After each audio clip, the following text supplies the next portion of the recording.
যদি আপনি কখনো ভাবেন যে মানুষের বাধ্যবাধকতা তাকে কতদূর পর্যন্ত নত করতে পারে, তবে এই গল্পটি আপনাকে প্রথম মুহূর্তেই থামিয়ে দেবে। এক দরিদ্র ছেলে যে চাকরির জন্য শহর থেকে শহরে ঘুরে বেড়াচ্ছিল, পকেটে টাকা নেই, ঘরে অসুস্থ মা আর চোখে ভাঙা স্বপ্ন নিয়ে সে দাঁড়িয়ে আছে। তখনই তার জীবনে আসে এক কোটিপতি মেয়ে, যে তাকে চাকরি দেয় না, বরং সরাসরি বলে দেয়, আমার স্বামী হয়ে যাও। এই প্রস্তাব শুধু বিয়ের ছিল না, এই প্রস্তাব ছিল আত্মসম্মান আর বাধ্যবাধকতার মধ্যে সবথেকে কঠিন লড়াইয়ের। আগে যা ঘটে তা কেবল সম্পর্কের গল্প নয়, বরং সেই মানবতার গল্প যা ধন সম্পদ, ক্ষমতা আর চুক্তির চেয়েও বড় প্রমাণিত হয়। এই ভিডিওটি শেষ পর্যন্ত অবশ্যই দেখুন, কারণ প্রতিটি মোড়ে আপনাকে নিজেকে প্রশ্ন করতে হবে। আর হ্যাঁ, ভিডিও শুরু করার আগে নিজে কমেন্টে অবশ্যই লিখুন আপনি এই মুহূর্তে কি করছেন এবং কোথা থেকে আমাদের ভিডিও দেখছেন। যদি এমন সত্য, আবেগপূর্ণ এবং হৃদয়স্পর্শী গল্প আপনার পছন্দ হয়, তবে এখনই চ্যানেলটি সাবস্ক্রাইব করুন, ভিডিওটি লাইক করুন এবং তাদের কাছে শেয়ার করুন যারা মানবতার উপর বিশ্বাস রাখে, কারণ এখানে গল্প নয়, জীবন শোনানো হয়। ২০২২ সালের শীতের ঠান্ডা হাওয়া আজমগড়ের সেই ছোট্ট গ্রামের কাঁচা গলিগুলোতে যেন হাড় পর্যন্ত কাঁপিয়ে দিচ্ছিল। গ্রামের শেষ প্রান্তে একটা পুরনো ঘর ছিল, যার দেওয়ালে ফাটল ছিল এবং ছাদের টিনের চাদর হাওয়া লাগলেই খড়খড় করতে থাকত। সেই ঘরেই থাকত অঙ্কিত মিশ্র। ঘরের ভেতর বেশি কিছু ছিল না, একটা পুরনো খাট, একটা লোহার সিন্দুক আর এক কোণে ওষুধের শিশি, যেগুলোর আওয়াজ প্রতি সকালে এক নতুন দুশ্চিন্তা জাগিয়ে দিত। দেওয়ালে অঙ্কিতের বাবা রমেশ মিশ্রর ছবি টাঙানো ছিল। ছবিটা আবঝা হয়ে গিয়েছিল, কিন্তু তার চোখের শান্তি এখন তেমনই মনে হতো যেন প্রতিদিন ছেলের কাছে জানতে চাইত, খোকা, আজ কি করবে। অঙ্কিত শিক্ষিত ছিল, কলেজ পর্যন্ত পড়াশোনা করেছিল, কখনো বইয়ের পাতায় সেও নিজের স্বপ্নগুলো রেখেছিল। সে ভেবেছিল একদিন মা শান্তিদেবীকে এই ভাঙা ঘর থেকে বের করে পাকা বাড়িতে নিয়ে যাবে। মায়ের হাতে ওষুধের বদলে চুড়ি থাকবে আর মুখে অসুস্থতার জায়গায় হালকা হাসি থাকবে। কিন্তু স্বপ্ন আর বাস্তবের মাঝে দারিদ্র্যের দেওয়াল ছিল, যা প্রতিদিন তাকে মনে করিয়ে দিত যে পরিশ্রমও কখনো কখনো কম পড়ে যায়। বাবা মারা গিয়েছেন ৩ বছর হয়ে গিয়েছিল। জমি খুব ছোট ছিল আর চিকিৎসার খরচে কবেই বন্ধক চলে গিয়েছিল। ঘরে উপার্জন করার মতো এখন শুধু অঙ্কিতই ছিল। মায়ের শ্বাসপ্রশ্বাস, মায়ের ওষুধ, মায়ের খিদে আর ঘরের দায়িত্ব সব তারই কাঁধে ছিল। প্রতি সকালে সে নিজের একটাই পরিষ্কার শার্ট পরত, সেটা হাতের তালু দিয়ে ঝাড়ত, যেন তাতে তার আত্মসম্মান বেঁচে থাকত। তারপর ফাইলটা বুকে জড়িয়ে বাইরে বেহত। মা পেছন থেকে শুধু এটুকু বলতো, খোকা, সাবধানে যাস। আর অঙ্কিত না তাকেই বলে দিত, হ্যাঁ মা, আজ কিছু না কিছু হয়ে যাবে। কিন্তু তার কদমের সাথে সাথে একটা ভয়ও চলত, এমন ভয় যা শীতের হাওয়ার চেয়েও বেশি ঠান্ডা ছিল। যদি আজও কিছু না হয়, তবে কাল কি হবে? পরের দিন সকাল হতেই অঙ্কিত খুব তাড়াতাড়ি জেগে গেল। রাতভর ঘুম তার চোখ থেকে বহু দূরে ছিল। মায়ের কাশি, বুক থেকে আসা ভারী আওয়াজ আর ওষুধের আওয়াজ বারবার তার কানে বাজছিল। বাইরে ঠান্ডা হাওয়া বইছিল, কিন্তু সে আবার সেই পুরনো পরিষ্কার শার্টটা পরল, যেন তাতেই তার সাহস টিকেছিল। মাকে না জাগিয়ে সে চুপচাপ ঘর থেকে বেরিয়ে এলো, কারণ সে জানত যে যদি একবার মায়ের চোখের দিকে তাকাত, তবে পা বাড়ানো কঠিন হয়ে যেত। আজ তাকে বেনারস যেতে হতো। গ্রাম থেকে প্রধান সড়ক পর্যন্ত রাস্তাটা পায়ে হেঁটেই পার হতে হলো। কাদা ভরা পথ, ঠান্ডা হাওয়া আর পায়ে পড়া পুরনো ফোসকা। কিন্তু অঙ্কিত থামল না। তার এখন ব্যথার ভয় লাগত না, তার ভয় লাগত সেই প্রশ্নটা থেকে যা প্রতিদিন মায়ের চোখে থাকত। বাসে দাঁড়িয়ে সে জানলার বাইরে দেখল, ক্ষেত, গাছ আর ছোট ঘরগুলো পেছনে ফেলে যাচ্ছিল, যেন শুধু তার গ্রাম নয়, তার বাধ্যবাধকতাও ধীরে ধীরে পেছনে রয়ে যাচ্ছিল। বেনারস পৌঁছে সে সরাসরি একটা প্রাইভেট অফিসে গেল। বাইরে লম্বা লাইন ছিল, সবার হাতে ফাইল, মুখে আত্মবিশ্বাস আর পোশাকে জেল্লা। অঙ্কিত চুপচাপ সবার পেছনে গিয়ে দাঁড়াল। যখন তার নম্বর এলো, তখন সামনে বসা লোকটা ফাইল উল্টাল, পড়াশোনা দেখল আর বেশি প্রশ্ন না করেই জিজ্ঞাসা করল, কোনো রেফারেন্স আছে? অঙ্কিত ধীরে ধীরে মাথা নেড়ে না বলল। উত্তর শোনামাত্রই ফাইল বন্ধ হয়ে গেল। আমরা আপনাকে কল করব। সে জানত এই কল কখনো আসবে না। বাইরে বেরোতেই রোদ কড়া ছিল, কিন্তু তার ভেতরে ঠান্ডা বাড়তে থাকত। খিদে পেয়েছিল, কিন্তু সে শুধু 1 কাপ চা খেল। টাকা বাঁচাতে হতো, কারণ পরের শহর লখনৌ ছিল। লখনৌতেও সেই একই গল্পের পুনরাবৃত্তি হল। কোথাও বলা হলো পোস্ট ভরে গেছে, কোথাও বলা হলো চেনা পরিচয় ছাড়া মুশকিল, কোথাও সরাসরি বলে দিল আজকাল পরিশ্রমের চেয়ে জানাশোনা বেশি চলে। প্রতিটি উত্তর তার আত্মসম্মানে একটা ছোট আঘাত দিয়ে যেত, কিন্তু সে অভিযোগ করতে পারত না। সন্ধে হতে হতে তার পায়ে আর শক্তি বাকি ছিল না। স্টেশনের সিঁড়িতে বসে সে নিজের ফাইলটা কোলে রাখল। আশেপাশে লোক নিজ নিজ ঘরের দিকে যাচ্ছিল। কারুর মুখে ক্লান্তি ছিল, কারুর মুখে তাড়া, কিন্তু সবার কাছে একটা জায়গা ছিল যেখানে তারা ফিরতে পারত। অঙ্কিতের কাছে শুধু একটা চিন্তা ছিল যে আজ বাড়ি গিয়ে মাকে কি বলবে। ফোনটা তার পকেটে রাখা ছিল। মা নিজে কখনো ফোন করত না, তার ভয় লাগত যে ছেলেকে বিরক্ত না করে ফেলে। অবশেষে অঙ্কিত নিজেই ফোন করল। মায়ের কণ্ঠ দুর্বল ছিল, তবুও তাতে আপনত্ব ছিল। মা বলল, খোকা, কিছু হলো? অঙ্কিত চোখ বন্ধ করে নিল, আর সেই একই মিথ্যে বলল যা এখন তার অভ্যেসে পরিণত হয়েছে। হ্যাঁ মা, চেষ্টা চলছে। মা ধীর গলায় বলল, ভগবান সব ঠিক করে দেবে। ফোন কাটতেই তার গলা ধরে এলো। তার মনে হলো যেন প্রতিদিন সে মায়ের কাছে মিথ্যে বলে নিজেকে একটু একটু করে হারিয়ে ফেলছে। সেই রাত সে স্টেশনের ঠান্ডা বেঞ্চে কাটাল। আকাশ তারায় ভরা ছিল, আর নিচে এক মানুষ বসেছিল যে শুধু এটুকু চেয়েছিল যে তার পরিশ্রম কোনো একটা দরজায় তো কড়া নাড়ুক। কিন্তু পরের দিন সকালেও কোনো দরজা খুলল না।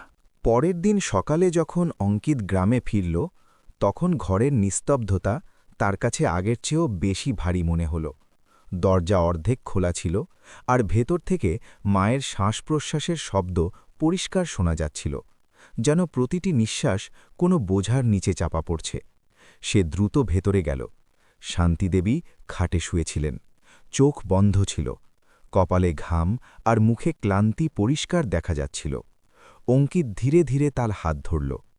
মা, আমি এসে গেছি। তার চোখ খুলল, আর ঠোঁটে একটা দুর্বল হাসি ফুটে উঠল, যেন ছেলেকে দেখে একটু স্বস্তি পেল। দিন বাড়ার সাথে সাথে তার অবস্থা আরও খারাপ হতে লাগল। শ্বাসকষ্ট হতে লাগল, বুকে ব্যথা বেড়ে গেল। অঙ্কিত গ্রামের ডাক্তারকে ডাকল। ডাক্তার নাড়ি দেখলেন, চোখ দেখলেন, আর দেরি না করে পরিষ্কার শব্দে বললেন যে এটি হৃদযন্ত্রের গুরুতর অসুখ, আর এখানে চিকিৎসা সম্ভব নয়। বড় হাসপাতালে নিয়ে যাওয়া জরুরি, নয়তো দেরি হয়ে যাবে। ডাক্তারের গলা শান্ত ছিল, কিন্তু শব্দগুলো অঙ্কিতের ভেতরে তুফান তুলে দিল। সে ভয়ে ভয়ে খরচ জিজ্ঞাসা করল। উত্তর ছিল সোজাসাপটা, পরীক্ষা আর চিকিৎসা মিলিয়ে ১.৫ লাখের কম নয়। এটা শোনামাত্রই অঙ্কিতের মনে হল যেন পায়ের তলা থেকে মাটি সরে গেল। তার পকেটে তখন মোট ৮০০ টাকা ছিল।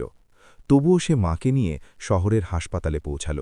সাদা দেওয়াল, ওষুধের গন্ধ, মেশিনের আওয়াজ আর দৌড়ানো ডাক্তার, সবকিছু তার কাছে অচেনা আর ভয়ঙ্কর লাগছিল। রিপোর্ট হলো, পরীক্ষা হলো, আর ডাক্তার সেই একই কথা বললেন, চিকিৎসা এখনই শুরু করতে হবে। অগ্রিম টাকা ছাড়া চিকিৎসা সম্ভব নয়। হাসপাতালের বাইরে সিঁড়িতে বসে অঙ্কিত অনেকক্ষণ চুপ করে থাকল। চোখ দিয়ে জল বেরোল না, কিন্তু মনটা ভেতর থেকে ভেঙে যাচ্ছিল। সে প্রথমবার পরিষ্কার অনুভব করল যে পরিশ্রম আর সততাও কখনো কখনো অসহায় হয়ে যায়। তার মনে শুধু একটাই প্রশ্ন ঘুরছিল, একজন ছেলে হয়েও কি সে তার মাকে বাঁচাতে পারবে না? সন্ধ্যা নামার সময় সে সিদ্ধান্ত নিয়ে নিল। গ্রামে ফেরা এখন অপেক্ষা করার মতো ছিল, আর অপেক্ষা মৃত্যুর সমান ছিল। কেউ তাকে বলেছিল যে দিল্লিতে এক বড় কোম্পানিতে লোক নেওয়া হচ্ছে।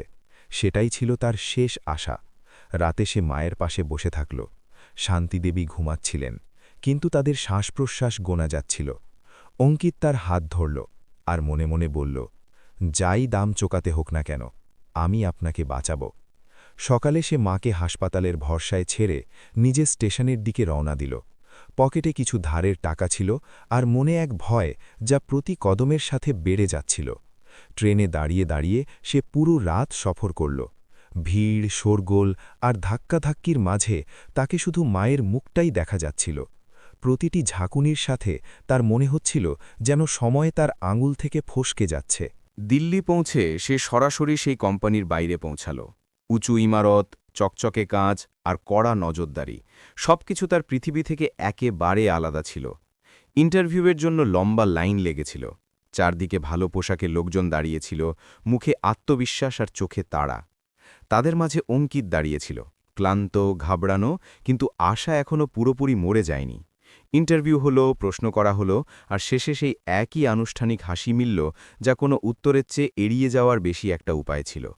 বাইরে এসে সে সিঁড়িতে বসে পড়ল।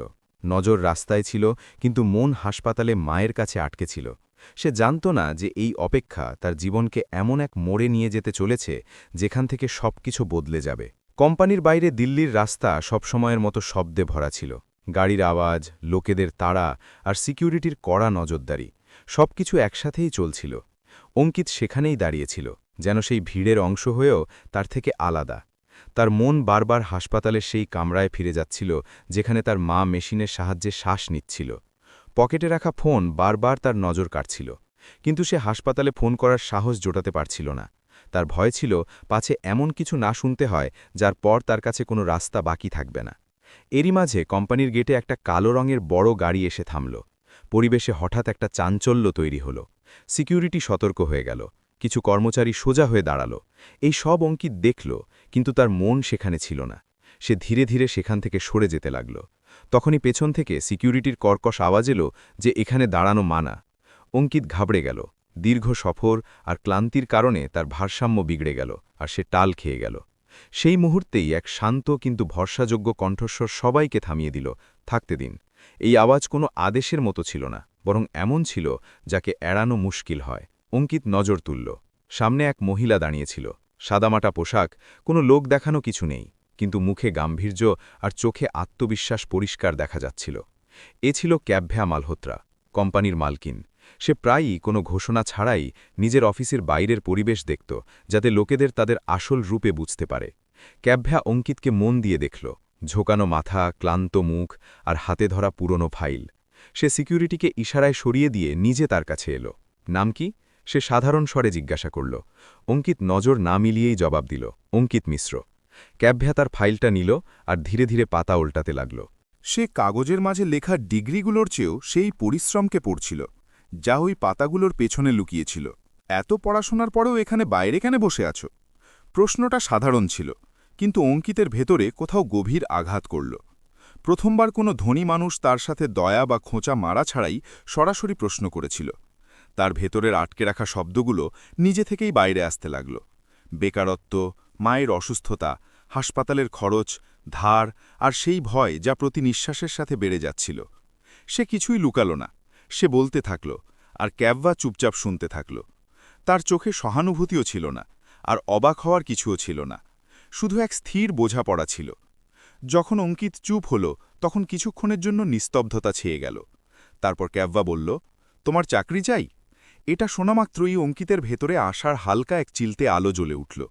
সে তৎক্ষণাৎ বলল, যে কোনো কাজ চলবে। ক্যাভ্যা গলার স্বর না পাল্টে জবাব দিল, চাকরি দেব না।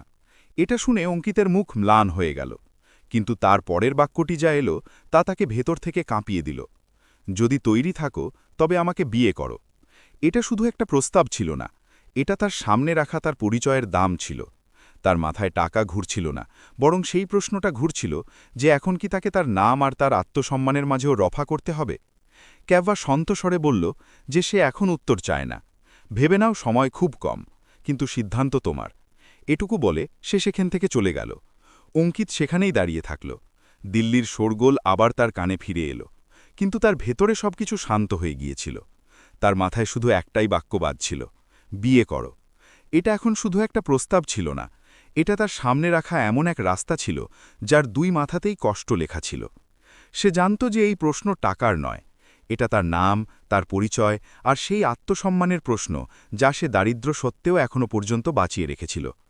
রাতের কোনো এক সময় সে বাসস্ট্যান্ডের এক কোণে বসে পড়ল। আশেপাশে অচেনা মানুষ ছিল, কিন্তু সে কারোর উপস্থিতি অনুভব করছিল না।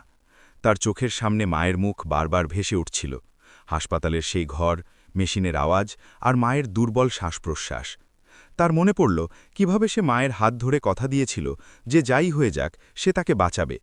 সেই মুহূর্তেই তার ভেতরে আর একটা প্রশ্ন জাগত, মায়ের জীবন বাঁচানোর জন্য কি তার নিজেকে ভেঙে ফেলা উচিত? একজন ছেলের কর্তব্য কি এতটাই ভারী হয় যে তা একজন মানুষের পরিচয় কেড়ে নেয়? সে পকেট থেকে ফোন বের করল। হাসপাতালের নম্বর স্ক্রিনে জ্বলে উঠল। এইবার সে ভয়ের কারণে ফোন কাটছিল না, বরং এজন্য কারণ তার আন্দাজ ছিল উত্তর কী হবে। রাত চুপচাপ কেটে গেল। ঘুম তার চোখ থেকে দূরে থাকল। কখনো বাবার ছবি মনে পড়ত, কখনো মায়ের হাসি, আর কখনো ক্যাবার সেই স্থির চোখ দুটো, যাতে দয়া ছিল না, কিন্তু এক অদ্ভুত বাধ্যবাধকতা নিশ্চয় দেখা যাচ্ছিল। অঙ্কিত বুঝে গিয়েছিল যে এই প্রস্তাব শুধু তার জন্য কঠিন ছিল না, এর পেছনে ক্যাবারও কোনো এমন লড়াই ছিল যা সে একাই লড়ছিল। সকাল হতেই ফোন বাজল হাসপাতাল থেকে। ডাক্তারের গলা আগের চেয়েও বেশি কড়া ছিল। যদি আজ পর্যন্ত অগ্রিম জমা না হয় তবে চিকিৎসা বন্ধ করতে হবে। এটা শোনা মাত্রই অঙ্কিতের হাত কাঁপতে লাগল। ফোন কাটতেই তার সামনে সবকিছু পরিষ্কার হয়ে গেল। এখন ভাবার সময় শেষ হয়ে গিয়েছিল। এখন প্রতিটি মিনিট তার মায়ের নিঃশ্বাসের সাথে জড়িয়েছিল।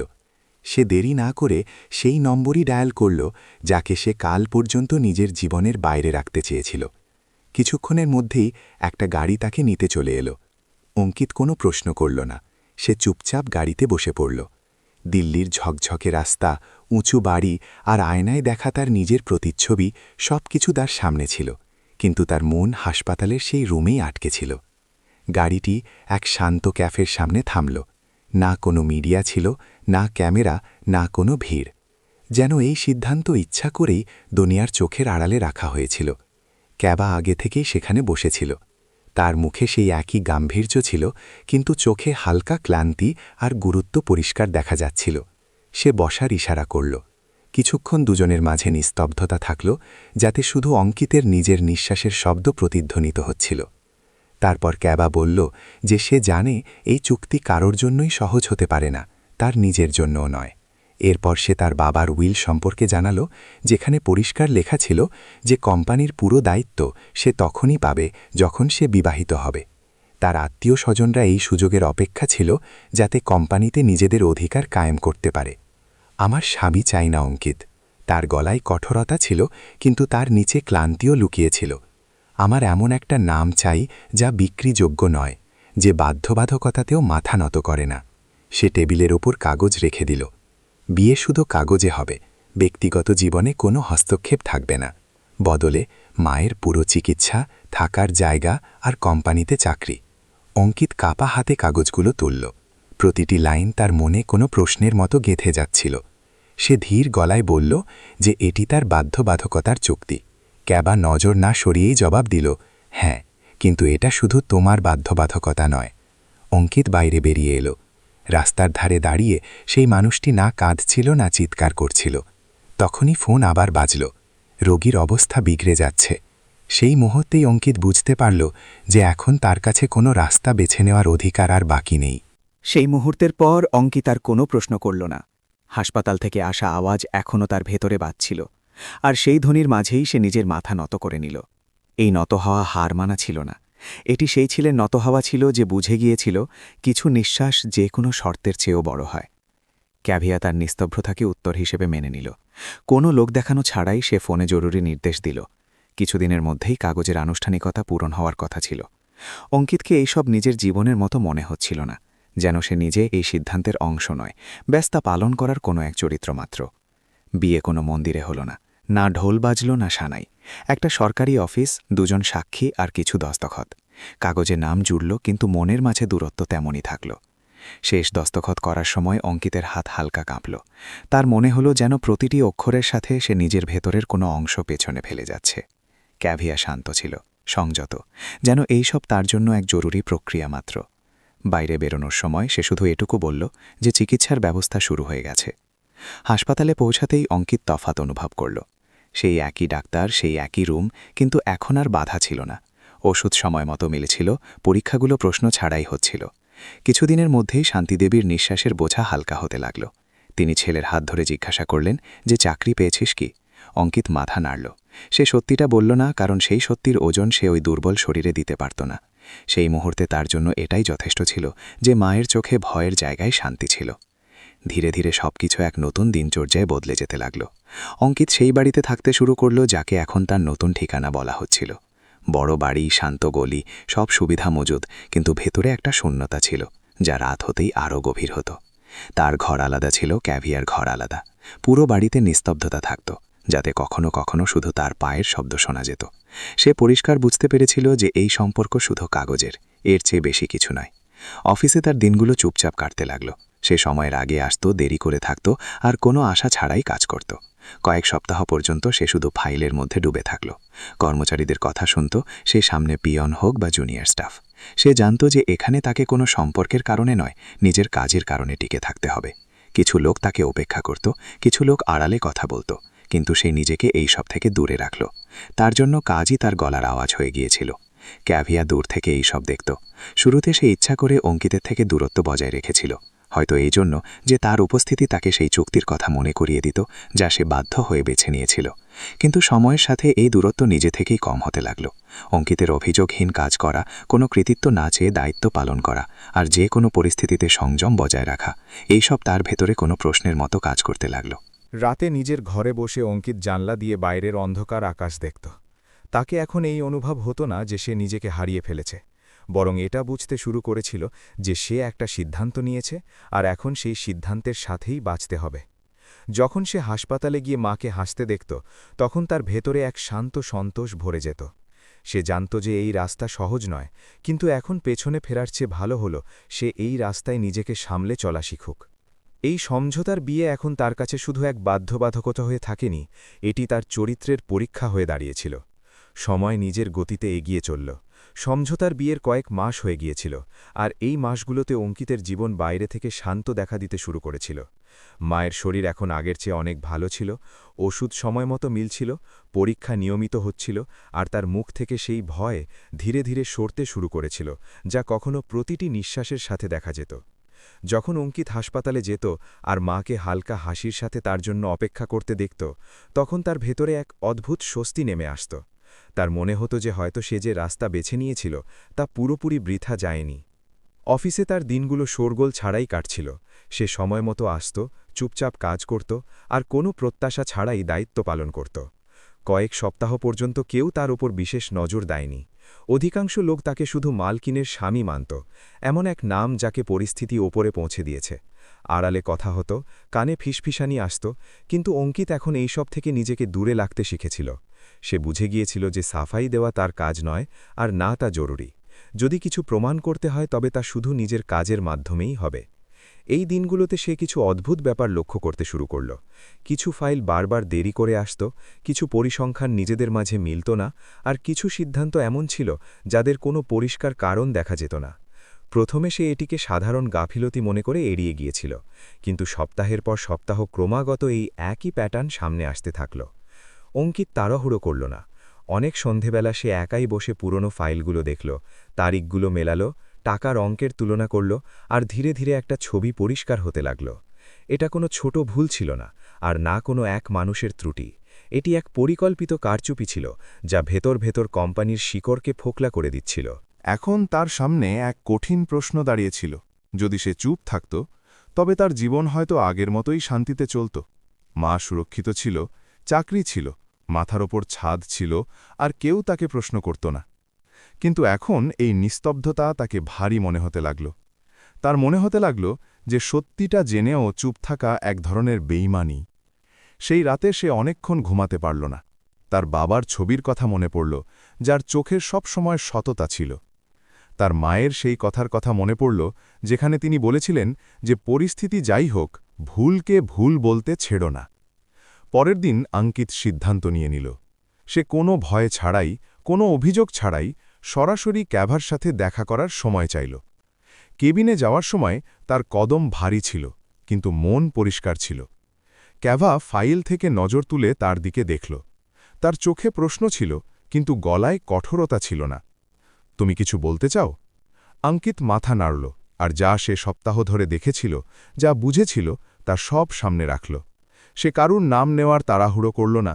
সে শুধু যোগসূত্রগুলো রাখল, তথ্যগুলো জুড়ল, আর সত্যিকে সেভাবেই সামনে রাখল যেমনটা তা ছিল। ঘরে কিছুক্ষণ নিস্তব্ধতা ছেয়ে থাকল। ক্যাভার নজর কাগজের ওপর আটকে গেল। যে লোকেদের ওপর সে বছর বছর ধরে ভরসা করে আসছিল, তারাই ভরসাকে দুর্বল পড়ছিল। সেই মুহূর্তে অঙ্কিত প্রথমবার তার মুখে একটা ধাক্কা দেখল। না রাগ, না অহংকার, শুধু এক তেতো সত্যির সাথে ধাক্কা খাওয়ার যন্ত্রণা।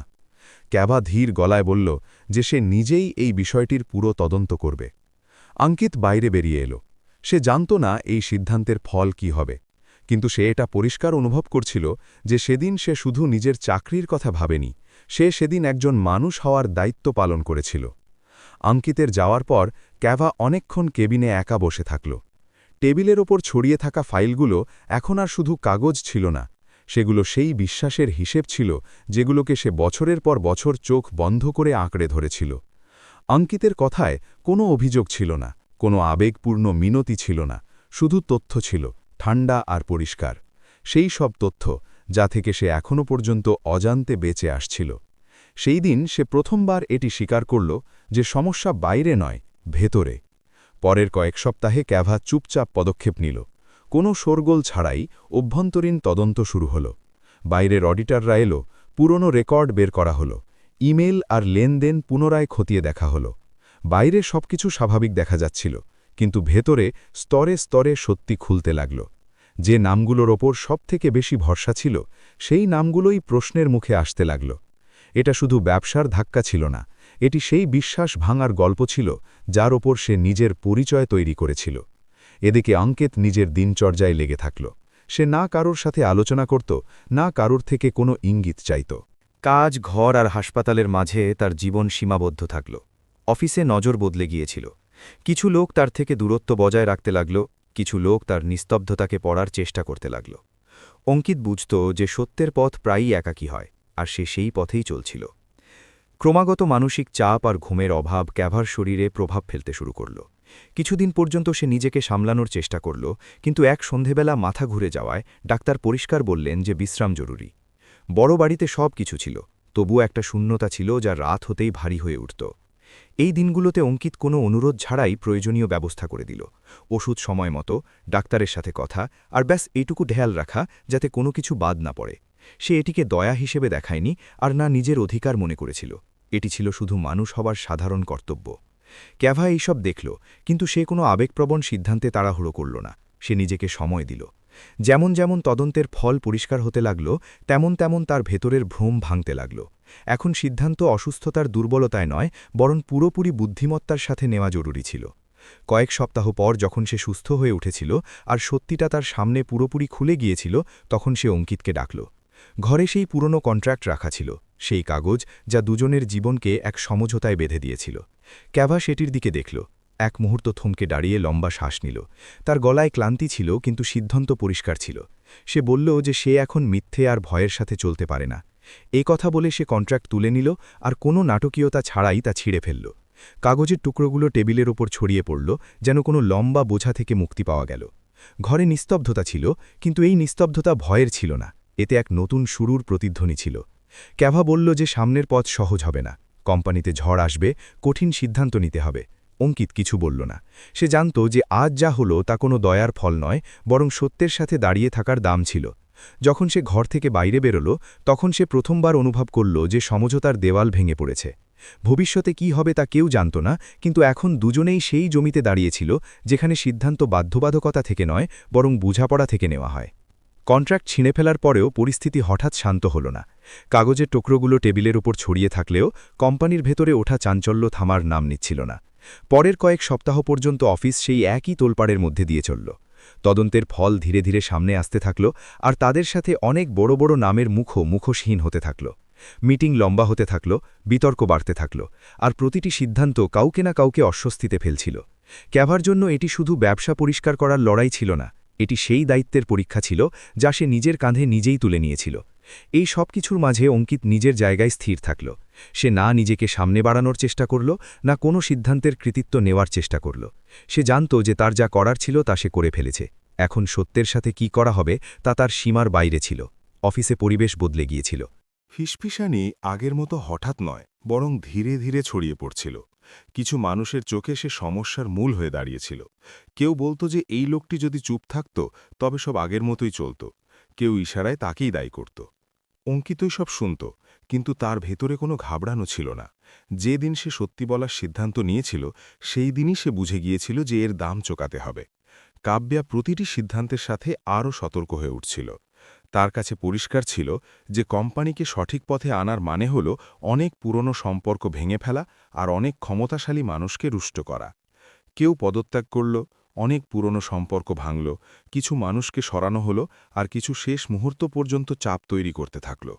এই সবের মাঝে কাব্যা এটাও অনুভব করল যে নেতৃত্বের মানে শুধু আদেশ দেওয়া নয়, বরং একা দাঁড়িয়ে সঠিক আর ভুলের মাঝে রেখা টানা। এই দায়িত্ব ভারী ছিল, কিন্তু এখন সে এর থেকে পালাতে চাইত না। এই দিনগুলোতে কাব্যা আর অঙ্কিতের মধ্যে কথাবার্তা সীমিত কিন্তু পরিষ্কার হতে লাগল। না, এখন কোনো আদেশ ছিল না, আনুষ্ঠানিক দূরত্ব দেখানোরও প্রয়োজন। কখনো কোনো ফাইলে দুটো শব্দ, কখনো কোনো মিটিংয়ের পর একটা ছোট প্রশ্ন। এই ছোট ছোট কথাবার্তায় এক নতুন সততা ছিল। অঙ্কিত এখন আর তার কাছে কোনো চুক্তির অংশ ছিল না। সে সেই মানুষটির মতো দেখতে লাগল যে সবথেকে কঠিন সময় কোনো স্বার্থ ছাড়াই শুধু সঠিকের পাশে দাঁড়িয়েছিল। অঙ্কিতের ভেতরেও একটা বদল এসে গিয়েছিল।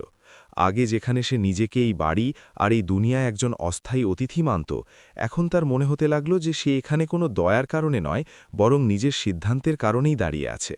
তবুও একটা প্রশ্ন তার ভেতরে রয়ে গিয়েছিল, সে কি এখানে থেকে কখনো নিজেকে সমান স্তরে অনুভব করতে পারবে?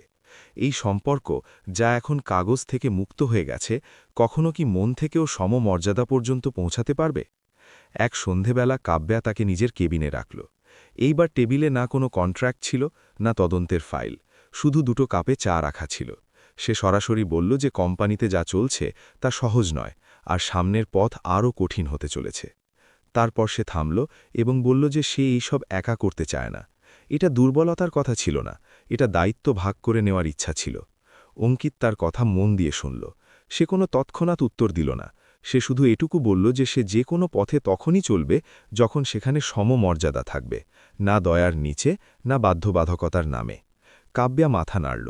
সেই এক ছোট্ট ইশারায় এটা পরিষ্কার ছিল যে সামনের পথ সহজ হবে না, কিন্তু এটাও পরিষ্কার ছিল যে এখন যাই হবে তা ভয় বা চুক্তিতে নয়, বরং বোঝাপড়া আর ভরসায় ঠিক হবে। এই শান্তি অস্থায়ী ছিল, এবং সামনের সিদ্ধান্তগুলো এই সম্পর্কের আসল পরীক্ষা নিতে চলেছিল। কাব্যার কেবিন থেকে বেরোনোর পর অঙ্কিত অনেকক্ষণ সেই ফ্লোরে দাঁড়িয়ে থাকল। বাইরে অফিস নিজের রোজগার গতিতে চলছিল। লোকজন ফাইল নিয়ে এদিক ওদিক যাচ্ছিল, ফোন বাজছিল। লেকিন তার ভেতরে একটা আলাদা নিস্তব্ধতা ছিল। প্রথমবার তার এই অনুভব হল যে তার কথা শুধু শোনা হয়নি, বরং বোঝাও হয়েছে। তবুও তার মনে কোনো উৎসাহ ছিল না। সে জানত যে সমমর্যাদার কথা বলা যতটা সহজ মনে হয়, তা পালন করা ততটাই কঠিন হয়, বিশেষ করে তখন যখন সামনে ক্ষমতা, টাকা আর বছরের পুরনো সমীকরণ দাঁড়িয়ে থাকে। পরের কয়েক সপ্তাহ পর্যন্ত কোম্পানির পরিবেশ আরও বেশি উত্তেজনাকর হয়ে গেল। যে সিদ্ধান্তগুলো ঘোষণা হলো সেগুলোর প্রভাব সঙ্গে সঙ্গে দেখা দিতে লাগল। কিছু মানুষের মুখ শক্ত হয়ে গেল, কিছুর গলার স্বরে বিরক্তি প্রকাশ্যে আসতে লাগল। মিটিং লম্বা হতে লাগল, আর প্রতিবার কাব্যাকে সেই একই প্রশ্ন আলাদা আলাদাভাবে শুনতে হলো। অনেক সন্ধে এমন ছিল যখন সে রাত পর্যন্ত অফিসে বসে থাকল, কারণ প্রতিটি সিদ্ধান্ত কারো না কারোর স্বার্থে আঘাত করছিল। এই দিনগুলোতে অঙ্কিত নিজেকে জান্তাকারীভাবেই আড়ালে রাখল। সে কোনো বৈঠকে না ডাকলে সামিল হতো না, না কোনো সিদ্ধান্তে নিজের মতামত আগে বাড়াত। সে চাইত না যে তার উপস্থিতি কারুর জন্য এটা বলার বাহানা হয়ে যাক যে সিদ্ধান্ত ব্যক্তিগত সম্পর্কের কারণে নেওয়া হচ্ছে। কিন্তু পরিস্থিতি এমন তৈরি হল যে তার থেকে দূরত্ব বজায় রাখা সহজ রইল না। এক বড় প্রজেক্টে হঠাৎ সংকট এসে গেল। কিছু বিনিয়োগকারী পিছিয়ে যাওয়ার সংকেত দিল, আর বোর্ডে অসন্তোষ প্রকাশ্যে আসতে লাগল। ধীরে ধীরে এই কথা ছড়িয়ে পড়ল যে কোম্পানির স্থিতিশীলতার জন্য এমন কোনো মুখের প্রয়োজন যাকে সবাই ভরসা করতে পারে। এই ভরসার আড়ালে সেই পুরনো নামগুলো আবার উঠে আসতে লাগল, যারা আগেই প্রশ্নের মুখে এসেছিল।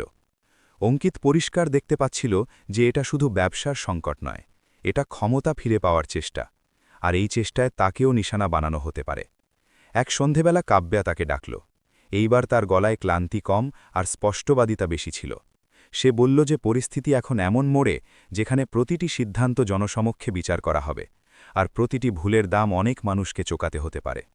এটা বলার সময় তার মুখে আবেগ ছিল না, বরং দায়িত্বের বোঝা পরিষ্কার দেখা যাচ্ছিল। অঙ্কিত শান্ত স্বরে তার কথা শুনল, আর তারপর নিজের কথা রাখল। সে পরিষ্কার জানালো যে এটি তার কোনো নীতি বা আদেশ নয়, বরং গত কয়েক মাসে কাজ করতে করতে সে এটুকু বুঝেছে যে ভরসা কোনো পদ থেকে নয়, বরং প্রতিদিনের আচরণ থেকে তৈরি হয়। যদি নিয়ম পরিষ্কার হয় আর জবাবদিহিতা ঠিক থাকে, তবে মানুষেরও ধীরে ধীরে বিশ্বাস হতে থাকে। সে এটাও বলল যে সে যে কোনো ভূমিকায় তখনই থাকবে যখন তার উপস্থিতি কোম্পানির জন্য সহায় হবে, বোঝা নয়। সে জানত যে এই অবস্থানের মানে হলো একা হয়ে যাওয়া। এমনকি চাকরি হারানোর ভয়ও। কিন্তু এখন সে এটা বুঝে গিয়েছিল যে চুপ থেকে সুরক্ষিত থাকাটাও এক ধরনের সমঝোতা। কাব্যা সেদিন প্রথমবার অনুভব করল যে সমমর্যাদার মানে শুধু চেয়ার ভাগ করে নেওয়া নয়, বরং সত্যি বলার জায়গা দেওয়াও। সেই বৈঠকের পর বেশ কিছুদিন ধরে প্রভাব পরিষ্কার দেখা যেতে লাগল। কিছু বিনিয়োগকারী পিছিয়ে গেল, কিছু নতুন মানুষ সামনে এলো যারা পরিষ্কার নিয়ম আর সৎ নেতৃত্বের ওপর ভরসা করতে চাইত। মুনাফা সঙ্গে সঙ্গে দেখা গেল না, কিন্তু কোম্পানির দিক পরিবর্তন হতে লাগল। কাব্যা জানত যে সে ঝুঁকি নিয়েছে, আর অঙ্কিত এটা বুঝতে পারছিল যে এই ঝুঁকির দাম তাকে ব্যক্তিগতভাবে চোকাতে হতে পারে। এই সবের মাঝে অঙ্কিত নিজেকে নতুন করে পরখ করল। তার অনুভব হলো যে সে এখন শুধু পরিস্থিতির সাথে বয়ে যাওয়া মানুষ নয়, সে নিজের পছন্দের সাথে দাঁড়িয়ে থাকা শিখে গেছে। তবুও তার মনে একটা প্রশ্ন ছিল যে এই অংশীদারিত্ব কি এখানেই সীমাবদ্ধ থাকবে, নাকি সামনের সময় এই সম্পর্কের থেকে আরও বড় দাম চাইবে? কারণ যখন রাস্তা বদলায় তখন পরীক্ষাও বদলে যায়। সময় আবারও মোড় নিল। বাইরে থেকে দেখলে কোম্পানিতে শৃঙ্খলা ফিরতে দেখা যাচ্ছিল, প্রক্রিয়াগুলো পরিষ্কার হচ্ছিল, দায়িত্ব ঠিক করা হচ্ছিল, আর কাজকর্ম ধীরে ধীরে এক নতুন ছন্দ ধরছিল। কিন্তু এই স্তরের নিচে মন্থন আরও তীব্র হয়ে উঠেছিল। বোর্ডের ভেতরে প্রশ্ন এখনও জ্যান্ত ছিল, আর সেই প্রশ্নগুলো সরাসরি সেই পরিবর্তনের সাথে যুক্ত ছিল, যার নাম না নিয়েও সবাই বুঝতে পারছিল। এই পরিবেশেই অঙ্কিতের নাম এখন শুধু ফিসফিসানিতে সীমাবদ্ধ থাকল না, কখনো সম্মানের সাথে, কখনো সন্দেহের সাথে সে আলোচনার অংশ হয়ে উঠেছিল। অফিসের করিডোরে হাঁটার সময় অঙ্কিত এই বদল অনুভব করত। কিছু লোক খোলামেলা কথা বলতে লাগল, কিছু লোক দূরত্ব তৈরি করে নিল। সে জানত যে এইসব কোনো ব্যক্তির কারণে নয়, বরং সেই দিকের কারণে হয় যা কোনো সংস্থা বেছে নেয়। তবুও তাকে এটাও পরিষ্কার দেখা যাচ্ছিল যে এই রাস্তায় সবথেকে আগে তারাই নিশানায় আসে যাদের কাছে ক্ষমতাশালী সাহারা থাকে না। অনেক সময় তার মনে হতো যে তার এখানে থাকাটাই কিছু মানুষের জন্য অস্বস্তিকর হয়ে দাঁড়িয়েছে, কিন্তু এখন সে এই অস্বস্তি থেকে পালানোর মেজাজে ছিল না। এরই মাঝে এক সন্ধেবেলা কাব্যার বার্তা এলো যে সে যেন তার কেবিনে দেখা করে। ঘরের পরিবেশ গম্ভীর ছিল, কিন্তু ভারী নয়। কাব্যা কোনো ভূমিকা ছাড়াই কথা শুরু করল, আর পরিষ্কার বলল যে বোর্ডের ভেতরে এখন এই বিতর্ক খোলামেলা হতে শুরু করেছে যে অঙ্কিতের ভূমিকা কি হওয়া উচিত। কিছু সদস্য চাইছিলেন যে তাকে সামনে আনা হোক, যাতে পরিবর্তনের একটা মুখ দেখানো যায়। অন্যদিকে কিছু লোক তাকেই অস্থিরাকার কারণ মানছিল, আর এই সংকেত দেওয়া হচ্ছিল যে যদি পরিস্থিতি আরও বিগড়য় তবে তাকে সরানোই সবথেকে সহজ রাস্তা হবে। অঙ্কিত এসব মন দিয়ে শুনল। এইবার তার মুখে না অবাক হবার কিছু ছিল, না আত্মরক্ষার চেষ্টা। সে শান্তিতে বলল যে সে কোনো প্রতীক বা ঢাল হিসেবে ব্যবহৃত হতে আসেনি। যদি তার উপস্থিতিতে কোম্পানির সিদ্ধান্ত দুর্বল হয়ে পড়ে তবে সে নিজেই পিছিয়ে যাওয়ার পথ বেছে নেবে, কিন্তু ভয়ের কারণে নয়। সে এটাও পরিষ্কার করল যে সে এখন কোনো দয়া বা বাধ্যবাধকতার সাহারায় দাঁড়িয়ে থাকতে চায় না। তার জন্য এখানে থাকা বা না থাকা উভয় পরিস্থিতিতেই দায়িত্ব পালন করা জরুরি। এটা বলা আত্মসমর্পণ ছিল না, এটা নিজের নির্বাচনের দায়িত্ব নেওয়া ছিল। সেই কথাবার্তার পর কাব্যা একটা সিদ্ধান্ত নিল। সে ঠিক করল যে অঙ্কিতকে না তো সামনের মুখ বানানো হবে, আর না চুপচাপ সরিয়ে দেওয়া হবে। যদি সে সাথে থাকে তবে নিজের কাজ আর আচরণের মাধ্যমে থাকবে, কোনো প্রচার বা আড়ালের সাহারায় নয়। এই সিদ্ধান্ত সহজ ছিল না, কারণ এতে বোর্ডের ভেতরে উত্তেজনা আরও বাড়ার কথা ছিল, কিন্তু এটাই একটা রাস্তা ছিল যা তার কাছে সৎ মনে হলো। পরের কিছুদিন বোর্ডের বৈঠক হলো। প্রশ্ন সরাসরি ছিল, আর উত্তরে কোনো ঘোর প্যাচ রাখা হলো না। কাব্যা পরিষ্কার বলল যে কোম্পানি কোনো এক নামে নয়, বরং সিস্টেম দিয়ে চলবে। যে পরিবর্তনকে ভয় পায় সে নিজের সিদ্ধান্ত নিজেই নিতে পারে। এই অবস্থানে কিছু লোক রাগ করল, কিছু লোক চুপ থাকল, আর কিছু মানুষ প্রথমবার স্বস্তি অনুভব করল। অঙ্কিত সেই বৈঠকগুলোতে উপস্থিত ছিল না, কিন্তু এটাও পরিষ্কার ছিল যে তার পছন্দের প্রতিধ্বনি সেখানে শোনা যাচ্ছিল। সেই রাত অঙ্কিত নিজের ঘরে অনেক রাত পর্যন্ত জেগে থাকল। জানলা দিয়ে বাইরের শহরের আলো দেখতে দেখতে সে বুঝতে পারছিল যে এখন গল্প কোনো চুক্তি বা পরিচয়ের নয়, এখন প্রশ্ন হল সে যে দায়িত্বকে বেছে নিচ্ছে তার দাম কতটা বড় হতে পারে। তার মায়ের শান্ত হাসি মনে পড়ল, আর বাবার সেই শিক্ষা যাতে সঠিকের সাথে দাঁড়িয়ে থাকার কথা বলা হয়েছিল। অঙ্কিতকে এটা অনুভব হয়ে গিয়েছিল যে আসল লড়াই এখন শুরু হচ্ছে, কারণ সামনে যাই হবে তা বাধ্যবাধকতার নয়, তার নিজের সিদ্ধান্তের ফল হবে, আর এই ফলাফলগুলোই তার জীবনের সবথেকে বড় পরীক্ষা নিতে চলেছে। পরের দিন সকালে কোম্পানিতে পা রাখতেই অঙ্কিত অনুভব করল পরিবেশ বদলে গেছে। এই বদল কোনো ঘোষণাই ছিল না, বরং নজরে আর নিস্তব্ধতায় ছিল। বোর্ডের বৈঠকের পর নেওয়া সিদ্ধান্তগুলো এখন জমিতে নামতে শুরু করেছে। বিভাগগুলোতে দায়িত্ব পরিবর্তন করা হচ্ছে, পুরনো অভ্যাস ভাঙছে আর নতুন প্রক্রিয়া লাগু হচ্ছে। বাইরে থেকে এই সব জরুরি আর সুশৃঙ্খল মনে হতে পারত, কিন্তু ভেতরে একটা অস্বস্তি ছিল যা প্রতিটি পরিবর্তনের সাথে আরও গভীর হতে থাকছিল।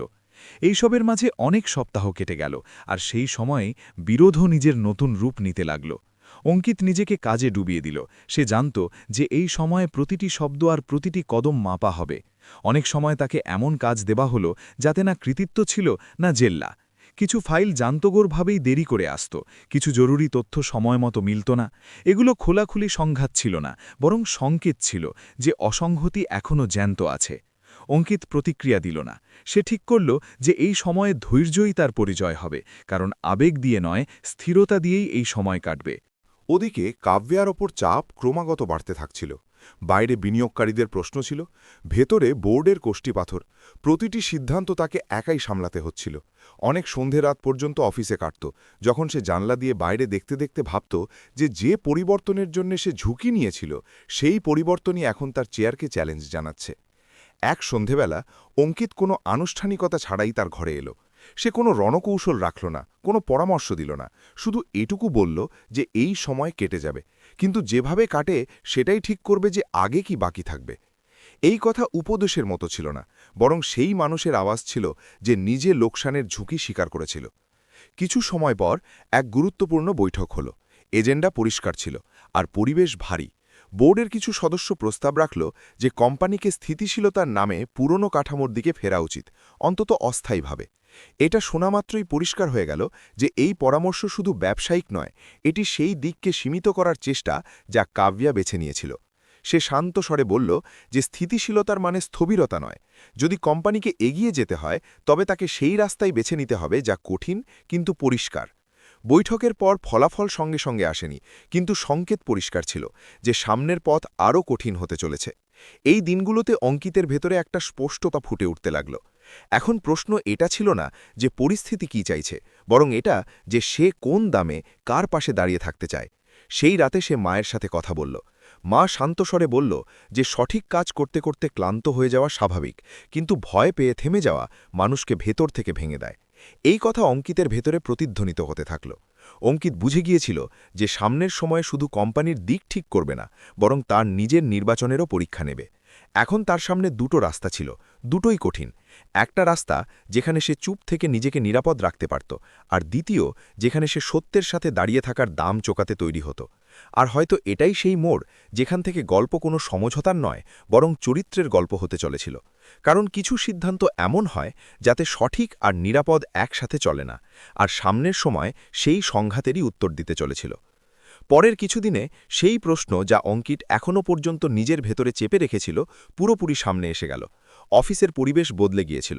এখন কথা ইশারায় হতো না। সিদ্ধান্তের পর তৈরি হওয়া নতুন সমীকরণ লোকেদের ব্যবহারে পরিষ্কার দেখা যাচ্ছিল। কেউ প্রয়োজনের চেয়ে বেশি আনুষ্ঠানিক হয়ে গিয়েছিল, কেউ খোলামেলা দূরত্ব বজায় রাখতে শুরু করেছিল।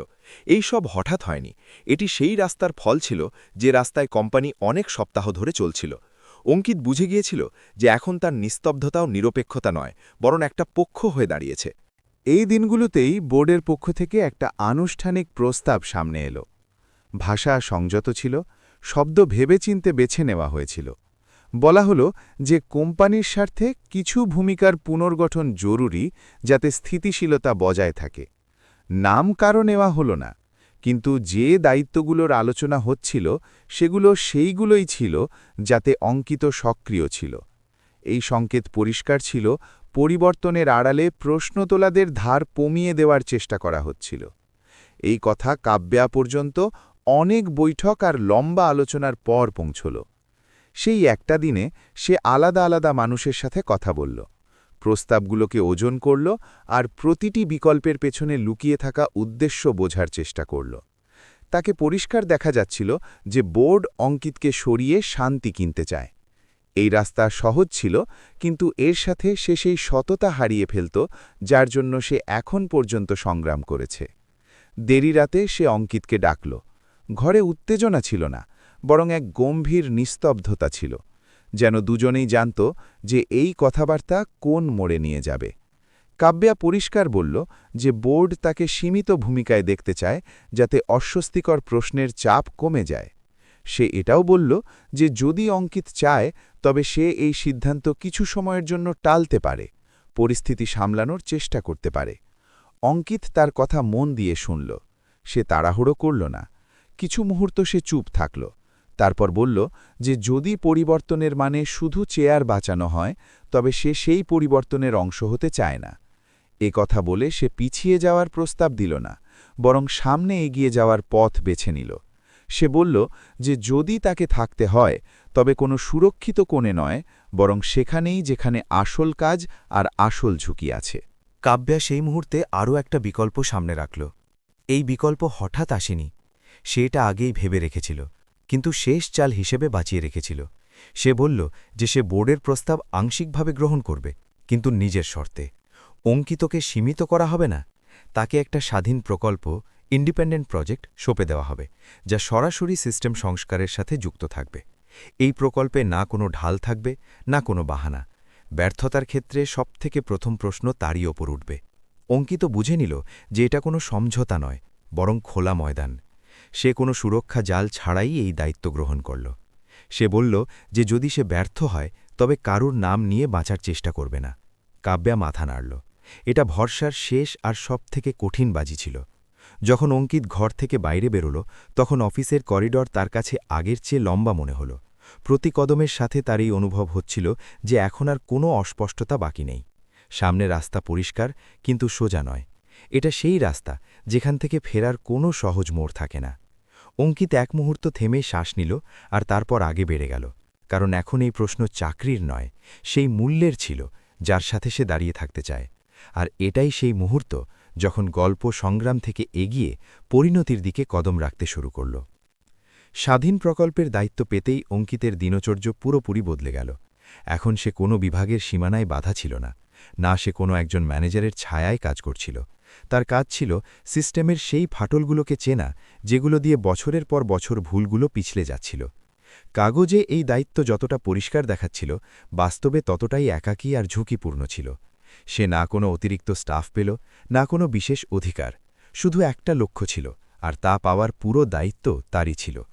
প্রথম কয়েক সপ্তাহেই সে বুঝে গেল যে আসল চ্যালেঞ্জ প্রযুক্তিগত নয়, মানবিক।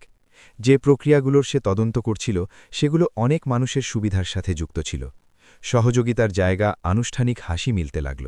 মিটিং কোনো তথ্য ছাড়াই টলতে থাকল, আর কিছু ফাইল হঠাৎ পাওয়া যেত না। এগুলো খোলাখুলি সংঘাত ছিল না, বরং দেরি আর স্তব্ধতার মাধ্যমে রাস্তা আটকানোর উপায় ছিল। অঙ্কিতকে ব্যক্তিগত অপমান হিসেবে নিল না। সে প্রতিটি কথাবার্তার সারাংশ লিখিতভাবে রাখল, প্রতিটি নথির কপি সুরক্ষিত করল, আর প্রতিটি কদম স্বচ্ছ রাখার সিদ্ধান্ত নিল, যাতে প্রশ্ন উঠলে উত্তর মজুদ থাকে। অনেক সপ্তাহের তদন্ত আর ছোট ছোট সংকেত জুড়তে জুড়তে একটা প্যাটার্ন ফুটে উঠতে লাগল। পুরনো চুক্তির শর্তাবলী, নতুন প্রক্রিয়ার নোটস আর কিছু ভুলে যাওয়া ইমেল একে অপরের সাথে মিলতে লাগল। এটা কোনো একটা ফাইল ছিল না, বরং আলাদা আলাদা জায়গায় ছড়িয়ে থাকা কাগজগুলোকে জুড়ে তৈরি হওয়া একটা ছবি ছিল। সেই প্রক্রিয়াতেই সে একটা পুরনো রিপোর্ট পেল, যা আগে গুরুত্বহীন মনে করে ছেড়ে দেওয়া হয়েছিল। কিন্তু নতুন তথ্যের সাথে রাখার পর তার অর্থ বদলে গেল। এখন পরিষ্কার দেখা যাচ্ছিল যে কিছু পুরনো চুক্তি আর সাম্প্রতিক পরিবর্তন সরাসরি সংঘর্ষে আসছে, আর এই সংঘর্ষ থেকে কিছু প্রভাবশালী নামের মানুষ সুবিধা পাচ্ছে। ওদিকে কাব্যের ওপর চাপ ক্রমাগত বাড়তে থাকছিল। বোর্ডের নজরদারি করা হয়ে উঠেছিল। প্রতি সপ্তাহে প্রগতি রিপোর্ট চাওয়া হতো, আর প্রতিবার সংকেত দেওয়া হতো যে এই পরীক্ষা বেশি লম্বা টানা উচিত নয়। কাব্যা জানত যে যদি এই প্রজেক্ট ব্যর্থ হয় তবে প্রথম অভিযোগ তারই ওপর আসবে। তবুও সে হস্তক্ষেপ করল না। সে চাইত যে অঙ্কিত সেই স্পেসটুকু পাক যার জন্য সেই ঝুঁকি নিয়েছিল। অনেক রাত সে এই চিন্তায় কাটিয়েছে যে পাছে এই ভরসা কোনো বড় দাম না চেয়ে বসে। এক সন্ধেবেলা অঙ্কিত ঠিক করল যে আর দেরি করা যাবে না। সে কাব্যাকে জানালো যে তার কাছে কিছু গুরুত্বপূর্ণ তথ্য আছে। দেখা করাটা ছোট ছিল, কিন্তু ভারী। অঙ্কিত জুড়ে রাখা নথিগুলো সামনে রাখল আর পরিষ্কার বলল যে এই রিপোর্ট কোনো একটা ভুলের নয়, বরং পুরো সিস্টেমের দুর্বলতাগুলোকে দেখায়। যদি এটা সামনে আসে তবে অনেক নাম প্রশ্নের মুখে আসতে পারে, আর প্রতিক্রিয়া তীব্র হবে। কাব্যা কোনো তাড়াহুড়ো ছাড়াই কাগজগুলো দেখল। তার মুখে না আশ্চর্য হওয়ার কিছু ছিল, না ভয়, শুধু এক স্থিরতা ছিল, যেন সে আগে থেকেই জানত যে এই দিন আসবে। সে জিজ্ঞাসা করল যে অঙ্কিত কি এই সত্যের সাথে দাঁড়িয়ে থাকতে পারবে যদি এর ফল তার বিরুদ্ধেও যায়। অঙ্কিত না থেমে বলল যে এখন পিছিয়ে আসা তার জন্য সম্ভব নয়। সে এটাও পরিষ্কার করল যে সে কোনো চাঞ্চল্যের খোঁজে নেই, বরং সিস্টেম পরিষ্কার করার জন্য সত্যিটাকে সামনে আনতে চায়। সেই রাত দুজনে বেশি কথা বলল না, কিন্তু একটা কথা পরিষ্কার ছিল, গল্প এখন পরের মোড়ে পৌঁছে গেছে। এখন এটা শুধু একটা প্রজেক্ট রইল না, বরং এক পরীক্ষা হয়ে দাঁড়ালো যে কি কোনো সংস্থা সত্যের আয়নায় নিজেকে দেখার সাহস রাখে। যখন অঙ্কিত নিজের ঘরে ফিরল, তখন তার ফোনে একটা মেসেজ চমকালো। বোর্ডের পক্ষ থেকে পরের দিন সকালে এক জরুরি বৈঠক ডাকা হয়েছিল, যাতে তার প্রজেক্টের ফলাফলের ওপর আলোচনা হওয়ার কথা ছিল। সময় আর তারিখ পরিষ্কার লেখা ছিল। অঙ্কিত স্ক্রিনের দিকে তাকিয়ে লম্বা শ্বাস নিল। এখন আর কোনো সময় বাকি ছিল না। সামনের দিন ঠিক করতে চলেছিল যে এই সফর পরিবর্তনের গল্প হবে নাকি আরও একটা চাপা দেওয়া সত্যের অংশ। পরের দিন সকালে অঙ্কিত ঠিক সময়ের আগেই অফিসে পৌঁছে গেল। জরুরি বৈঠকের বার্তা তখনও তার ফোনের স্ক্রিনে জ্বলছিল, যেন তাকে বারবার মনে করিয়ে দিচ্ছিল যে আজ পিছিয়ে যাওয়ার কোনো রাস্তা নেই। বোর্ডরুমের বাইরে পরিবেশ স্বাভাবিক দেখানোর চেষ্টা করা হচ্ছিল, কিন্তু ভেতরে উত্তেজনা পরিষ্কার অনুভব করা যাচ্ছিল। যাদের নাম সেই রিপোর্ট থেকে পরোক্ষভাবে যুক্ত ছিল তাদের চোখে অস্বস্তি ছিল। কাব্যা শান্ত ছিল, কিন্তু তার নিস্তব্ধতায় সেই দৃঢ়তা ছিল যা শুধু কঠিন সিদ্ধান্তের মধ্য দিয়ে এলে আসে। বৈঠক শুরু হতেই অঙ্কিতকে সরাসরি প্রশ্ন করা হলো। তাকে জিজ্ঞাসা করা হলো না যে সে কি পেয়েছে, বরং এটা জিজ্ঞাসা করা হলো যে সে এইসব কিভাবে জুড়ল। অঙ্কিত কোনো অভিযোগ ছাড়া, কোনো নাম না তুলে শুধু প্রক্রিয়াটা রাখল। সে জানালো যে কিভাবে আলাদা আলাদা নথি, ইমেল আর শর্তাবলী একে অপরের সাথে সংঘর্ষে আসছিল, আর কিভাবে এই সংঘর্ষে সিস্টেম দুর্বল হচ্ছিল। সে কাউকে দোষী সাব্যস্ত করতে আসেনি, বরং এটা দেখাতে এসেছিল যে যদি আজ এই সত্যি চাপা দেওয়া হয়, তবে কাল এর দাম পুরো কোম্পানিকে চোকাতে হবে। ঘরে কিছুক্ষণ নিস্তব্ধতা রইল। তারপর প্রশ্ন আরও তীক্ষ্ণ হতে লাগল। কিছু সদস্য বলল যে এই সব খুব সংবেদনশীল আর এটা বাইরে আনা ঝুঁকিপূর্ণ হবে। কেউ কেউ পরামর্শ দিল যে আপাতত একে অভ্যন্তরীণ স্তরেই মিটিয়ে নেওয়া হোক। তখন কাব্যা প্রথমবার কথা বলতে গিয়ে বলল যে এই চিন্তাই কোম্পানিকে এই পর্যন্ত নিয়ে এসেছে। সত্যিকে এড়িয়ে যাওয়া সমাধান নয়, ব্যাস সমস্যাকে বড় করে তোলে। তার গলা উঁচু ছিল না, কিন্তু শব্দে কোনো দ্বিধা ছিল না। সে পরিষ্কার বলল যে কোম্পানি আজ হয়তো কঠিন রাস্তা বেছে নিক, নয়তো কাল আরও বড় দাম চোকাক। অবশেষে সিদ্ধান্ত নেওয়া হলো। রিপোর্ট চাপা দেওয়া হলো না। একটা স্বাধীন তদন্ত আর সিস্টেম সংস্কারের প্রক্রিয়া শুরু করা হলো। কিছু নাম সামনে এলো, কিছু লোক পথ থেকে সরল, আর কিছু লোক নিজেই রাস্তা আলাদা করে নিল। এইসব একদিনে হয়নি, কিন্তু দিক ঠিক হয়ে গিয়েছিল। অঙ্কিতের প্রজেক্ট শেষ হলো না, বরং এক নতুন শুরু হয়ে গেল। সেদিন তাকে নিয়ে কেউ হাততালি বাজায়নি, না কোনো শিরোনাম তৈরি হলো, কিন্তু অনেক কর্মচারীর নজরে প্রথমবার ভরসা দেখা গেল। কিছু মাস পর কোম্পানির পরিবেশ বদলে গিয়েছিল। প্রক্রিয়াগুলো পরিষ্কার ছিল, ভয়ের জায়গায় প্রশ্ন করার জায়গা তৈরি হচ্ছিল। অঙ্কিত এখনও সেই সাদাসিধেভাবেই কাজ করত। তার পদের চেয়ে তার কথার দাম বেশি ছিল। কাব্যাও নিজেকে বদলে যাওয়া অবস্থায় পেল। সে বুঝে নিয়েছিল যে নেতৃত্বের মানে একা শক্তিশালী দেখানো নয়, বরং সঠিক মানুষের সাথে সঠিক সিদ্ধান্ত নেওয়া। এক সন্ধেবেলা অফিস থেকে ফেরার সময় অঙ্কিত মায়ের সাথে কথা বলল। মা শুধু এটুকু বলল যে খোকা, মানুষের আসলায় সেটাই হয় যা সে রাতে নিশ্চিন্তে ঘুমানোর সময় অনুভব করে। অঙ্কিত হাসল। তার মনে হল এই সফর, যা বাধ্যবাধকতা দিয়ে শুরু হয়েছিল, এখন তাকে সেখানে নিয়ে এসেছে যেখানে সে নিজের চোখে মাথা উঁচু করে দাঁড়িয়ে থাকতে পারে। এই গল্প এখানেই শেষ হয় না, কিন্তু এটাই এক শিক্ষা রেখে যায়। টাকা রাস্তা সহজ করতে পারে, পরিস্থিতি বদলাতে পারে, কিন্তু মানুষের শিরদাঁড়া হতে পারে না। সেই শিরদাঁড়া শুধু নিজের সিদ্ধান্তে তৈরি হয়। যখন কোনো মানুষ সত্যের সাথে দাঁড়িয়ে থাকে, তখন হয়তো সে সবকিছু জেতে না, কিন্তু নিজেকে নিশ্চয়ই বাঁচিয়ে নেয়, আর এই জয় সবথেকে বড় হয়। যদি এই গল্প আপনাকে কোথাও ছুঁয়ে গিয়ে থাকে, যদি এটি আপনাকে নিজের সিদ্ধান্তের ব্যাপারে ভাবতে বাধ্য করে থাকে, তবে নিজের মতামত নিশ্চয়ই শেয়ার করবেন। এই গল্পটি লাইক করুন, আপনজনদের সাথে শেয়ার করুন, আর এরকম সব জীবনের সাথে যুক্ত গল্পের জন্য চ্যানেলটিকে সাবস্ক্রাইব করতে ভুলবেন না। কারণ এখানে গল্প নয়, ইনসানিয়ত বা মানবতা শোনানো হয়।